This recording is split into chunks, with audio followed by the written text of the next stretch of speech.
आ गया सुना खान सर तक जाना ठीक है। अस्सलाम वालेकुम की हाल है मेरे वीਰਾਂ ਦਾ उम्मीद करते हैं सारे ਵਧੀਆ ਹੋਗੇ। ਸਾਡੇ ਬੁੱਧ ਹੋ ਗਈ ਡੈਥ 12:30 ਵਜੇ ਸਾਨੂੰ ਫੋਨ ਆਇਆ ਸੀਗਾ।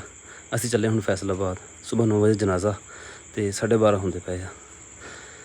ਗੱਡੀ ਬਾਹਰ ਆਈ ਖੜੀ ਆ ਤੇ ਨਿਕਲਦੇ ਹੁਣ ਬਾਕੀ ਜਿਹੜੀ ਗੱਲਬਾਤ ਹੋਏਗੀ ਤੁਹਾਨੂੰ ਫੇਰ ਕਰਾਂਗੇ। ਸਾਡੇ ਬੂ ਉੱਥੇ ਕਿਉਂ ਰਹਿੰਦੇ ਸੀ ਤੇ ਅਸੀਂ ਇੱਥੇ ਕਿਉਂ ਰਹਿੰਦੇ ਸੀ। ਠੀਕ ਆ ਮੈਂ ਧਿਆਨ ਨਾਲ ਜਾਈ ਹੈ ਠੀਕ ਹੋ ਗਿਆ।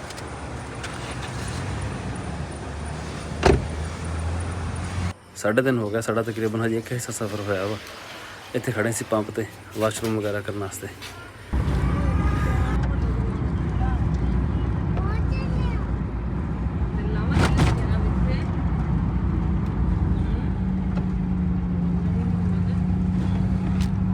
नहर कटी उधर है ना लगे नहीं पुरानी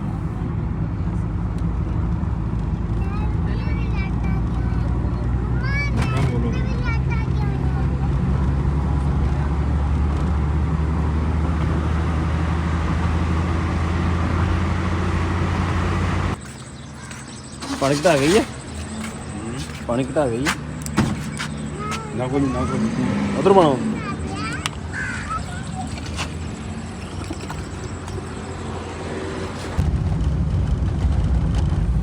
पिंड अब पिंड आ गया चक नंबर 80 जीम वे 79 जीम वे फैसलाबाद इधर मुड़ना नहीं।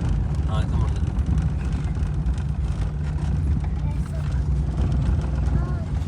क्यों पता किधर नहीं जाना सीधे जाना सीधा आगे पक्की सड़क आ जाएगी।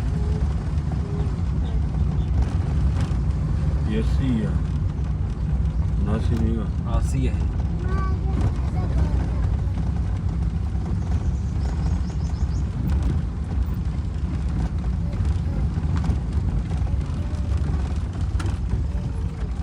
वो सामने थोड़ी विछी हुई है बंदे बैठे हैं।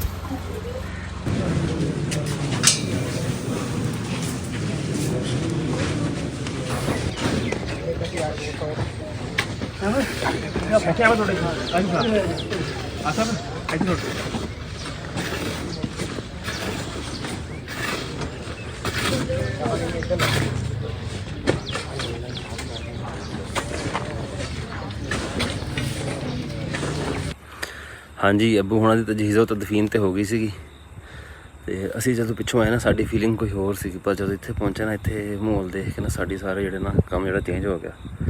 32 सालों में ना साडे अबू दे नाल इह ना अज 8वीं मुलाकात सीगी वो भी उन्हां दी डैथ तो बाद 7 मुलाकातां होईयां साडियां 32 सालों दे विच।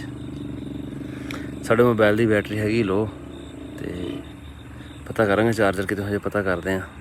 मैनूं लगदा मुश्किल मिलेगा देखो की बनदा बाकी बाकी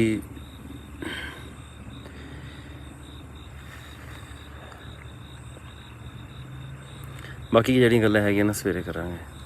ਹੁਣ ਨਹੀਂ ਹਿੰਮਤ ਨਹੀਂ ਹੈਗੀ ਬੋਲਣ ਦੀ। ਸਾਡਾ ਅੱਜ ਦਾ ਵਲੌਗ ਇੰਨਾ ਹੀ ਸੀਗਾ। ਉਮੀਦ ਹੈ ਤੁਹਾਨੂੰ। ਅੱਲਾ ਹਾਫਿਜ਼।